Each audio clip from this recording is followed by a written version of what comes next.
Erev Erev, você está comigo aqui no Papo Monoteísta. Este é o projeto Leitura do livro Guia dos Perplexos. Seja bem-vindo.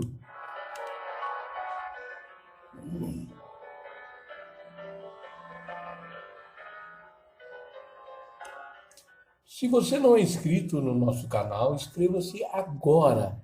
Clique aí em inscrever-se. Ative o sininho, esse botãozinho do sininho logo do lado para você receber notificações.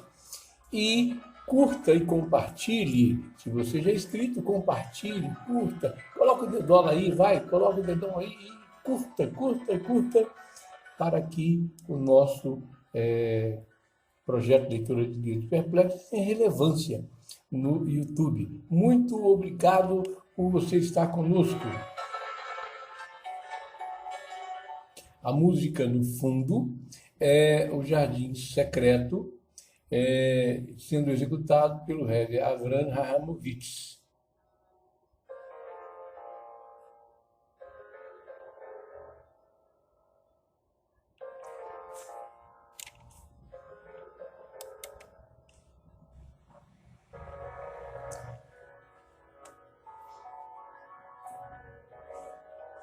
E hoje nós estamos indo para o capítulo 58 do livro O Guia dos Perplexos. Nós estávamos no capítulo 57, não é? E agora nós vamos para o capítulo 58 do livro O Guia dos Perplexos.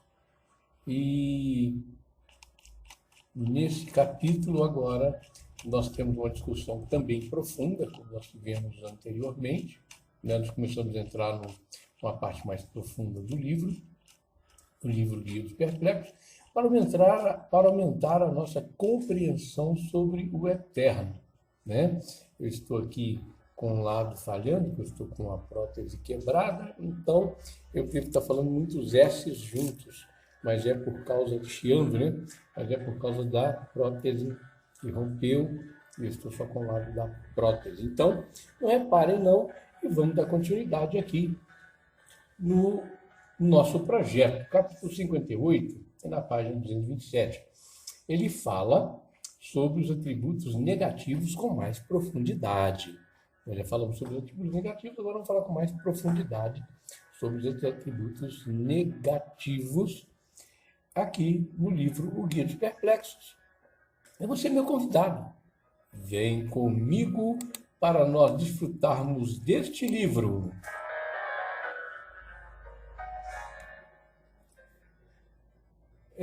Abençoa, Senhor, a tua obra, faça prosperar a tua obra, Senhor, faze prosperar. Possam as palavras da minha boca e a prece do meu coração serem aceitas por ti, ó Eterno, minha rocha, meu Redentor. Nós estamos dedicando esta aula de hoje para a saúde completa da pequena Radassa, que está internada lá em Brasília, né? Com alguns problemas nefrológicos, já está em melhora, graças a Deus. Deus tem abençoado para que ela tenha cura, e nós pedimos a cura completa por ela. Vamos dar continuidade, então, no nosso projeto Leitura do Guia dos Perplexos, pedindo a Deus para que você e eu possamos ter máximo proveito desse estudo. Muito obrigado. Diz assim o livro Os Atributos Negativos com Mais Profundidade. O autor diz o seguinte: saibas que a descrição de Deus por meio de atributos negativos é a descrição correta e a que não tem nenhuma imprecisão e nenhuma imperfeição a respeito de Deus de maneira qualquer. Pois a descrição de Deus com atributos afirmativos implica associação e imperfeição, conforme já explicamos. Devo, então, explicar-te inicialmente como, de certo modo, as negações são atributos e como se distinguem dos atributos afirmativos. Depois disso, explicarei a ti como somente podemos descrever por meio de negações. Então, diremos o seguinte: direi então que não é somente o atributo que particulariza o sujeito, de maneira que não possa compartilhar esse atributo com outra coisa. Mas acontece que o atributo é próprio do que é descrito, mesmo sendo compartilhado com outra coisa e sem resultar numa particularização.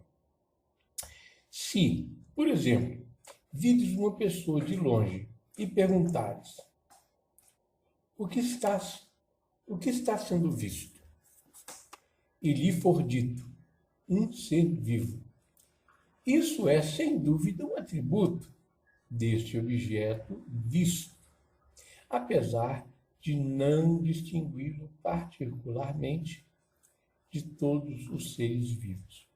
Porém, foi alcançada uma certa particularização de que este objeto visto não é um corpo das espécies vegetal ou mineral. Assim também, se houvesse uma pessoa numa casa e tu soubesses que existe lá um certo corpo, mas não soubesses o que é e perguntasse, o que há nessa casa? E te respondessem, não há um mineral nem um vegetal. Eis que foi alcançada uma certa particularização, pois agora tu sabes que há lá um certo animal, apesar de não saber qual. Nesse aspecto, os atributos negativos têm algo em comum com os atributos afirmativos, pois eles produzem necessariamente uma certa particularização, mesmo que essa particularização sirva somente para descartar o que foi negado do que poderíamos pensar que não seria negado. O aspecto no qual os atributos negativos se distinguem dos atributos afirmativos é que os atributos afirmativos, mesmo que não particularizem o sujeito, indicam uma parte da coisa que desejam conhecer, seja uma parte da substância, seja um dos seus acidentes. Já os atributos negativos não nos permitem saber coisa alguma sobre a essência que desejamos conhecer, exceto acidentalmente, como mostramos nos exemplos que trouxemos. Após essa observação preliminar, direi, já foi provado demonstrativamente que Deus, o Altíssimo, bendito seja, é um ser de existência necessária, no qual não há composição, como provaremos demonstrativamente. E nós percebemos somente o fato do seu ser, mas não a sua essência. Portanto, não é admissível que ele possua atributo afirmativo, pois não possui o ser fora da sua essência. De maneira que um atributo possa indicar o seu ser ou a sua essência. Portanto, não é admissível que ele possua atributo afirmativo, pois não possui o ser fora da sua essência, de maneira que um atributo possa indicar o seu ser ou a sua essência, e por mais forte razão é inadmissível que sua essência seja composta de maneira que o atributo indique suas duas partes. E, por mais forte razão ainda, é inadmissível que possua acidentes de maneira que o atributo os indique. Portanto, Deus não possui qualquer atributo afirmativo de maneira nenhuma. Contudo, os atributos negativos são os que devem ser usados para orientar a mente ao que se deve acreditar a respeito de Deus, uma vez que, por parte destes, não resultará qualquer multiplicidade. Estes orientam a mente ao máximo que o ser humano consegue saber a respeito de Deus. Está provado demonstrativamente a nós, por exemplo, que existe necessariamente algo além das essências percebidas pelos sentidos e que nós conhecemos por meio da inteligência. Então dizemos que isso existe, querendo dizer que a sua inexistência é inadmissível. Assim também compreendemos, por exemplo, que este ser não tem a existência como a dos elementos que são corpos inanimados e, portanto, dizem que ele vive, o que significa que Deus não é mortal. Assim também compreendemos que este ser não é de existência como os céus, que são um corpo vivo, portanto, dizemos que ele é incorpóreo. Assim também compreendemos que este ser não é de existência com intelecto, que não é corpo e não é mortal, mas é produto de uma causa. Portanto, dizemos que Deus é eterno, ou seja, não possui uma causa que o fez existir. Assim também, compreendemos que a existência deste ser, que é a sua essência, não somente que é suficiente a si mesmo, mas dele emanam várias essências. E ela não é como o calor que emana do fogo ou como a luz, mas sim que essas existências são emanadas por uma ação divina, que lhes concede existência e harmonia em seu governo sábio, conforme explicaremos. Por causa disso, nós atribuímos a Deus poder, ciência e vontade. A intenção desses atributos é que ele não é impotente, nem ignorante, nem distraído, nem negligente. Ao dizermos que ele não é impotente, o significado é que sua existência é suficiente para fazer existir outras coisas que não sejam ele. Ao dizermos que ele não é ignorante, o significado é que ele percebe, ou seja, vive, pois todo aquele que percebe vive. Ao dizermos que ele não é nem distraído e nem negligente, o significado é que todos esses seres agem de acordo com uma certa ordem e regime, e não são abandonados, existindo pelo acaso, mas existem como tudo aquilo que é conduzido, porque quem tem vontade é intenção. Finalmente, compreendemos que não há outro como este ser, e, portanto, dizemos, ele é um. Que significa a negação da multiplicidade.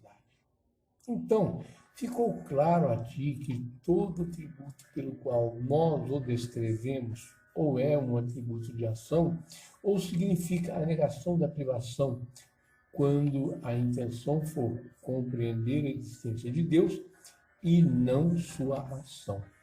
E que também nós não usamos esses atributos negativos e não os aplicamos a Deus, a não ser pelo aspecto de negar algo que não há como se encontrar nele.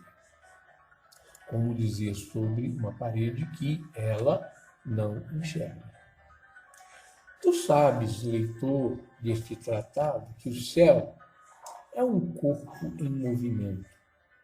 Nós o medimos por palmos e côvados e são conhecidas as medidas de suas partes e a maioria dos seus movimentos. Porém, nossas inteligências são incapazes de compreender a sua essência.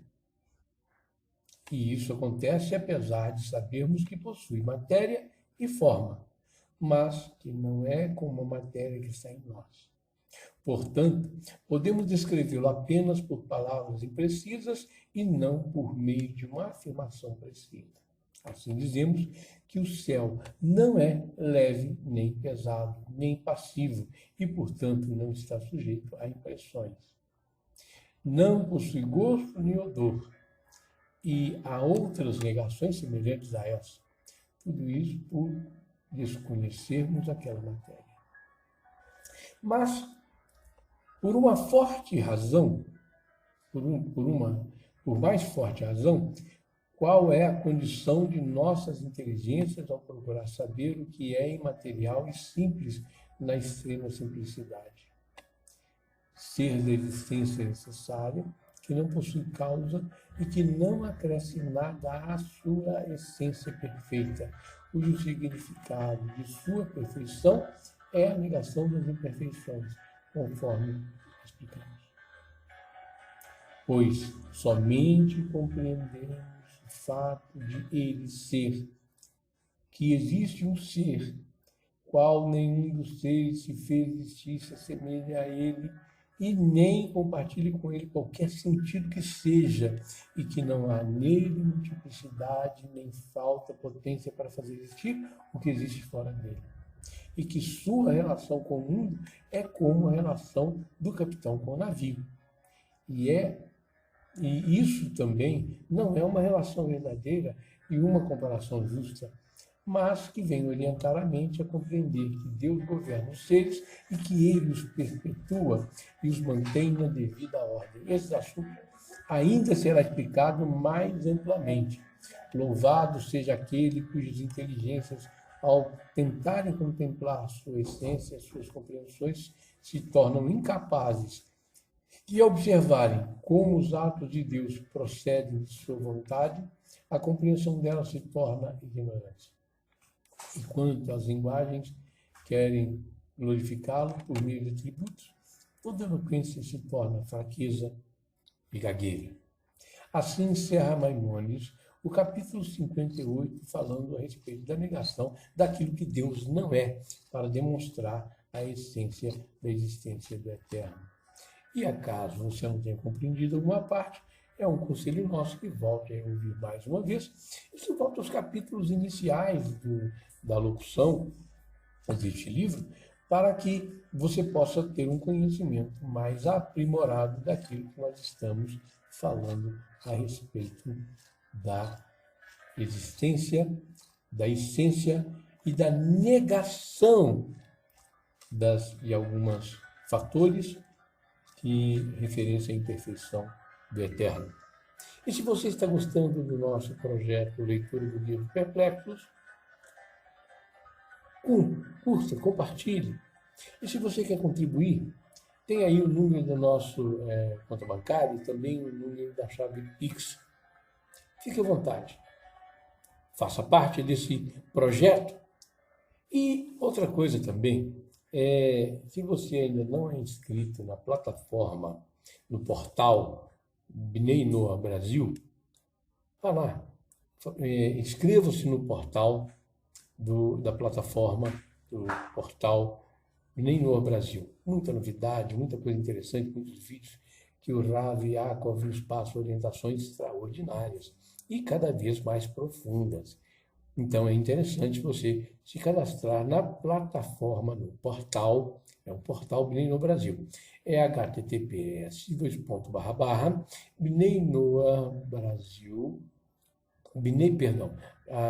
http://bneiNoah.org.br/seja1/31.31.95659660. Cadastre-se hoje ainda. A descrição estará aqui embaixo e você poderá se inscrever no portal, ok? E você que ainda não é inscrito, inscreva-se aqui no canal Papo Monoteísta. Curta, compartilhe, faça parte desse projeto de divulgação de Torá. Esperamos vocês no capítulo 59. Muito obrigado por você estar conosco nesta tarde, Erev Tov. Que você tenha paz completa, saúde completa, felicidade completa. Nós pedimos ao Eterno pela saúde da Radassa. E mais uma vez, muito boa tarde. Fica comigo.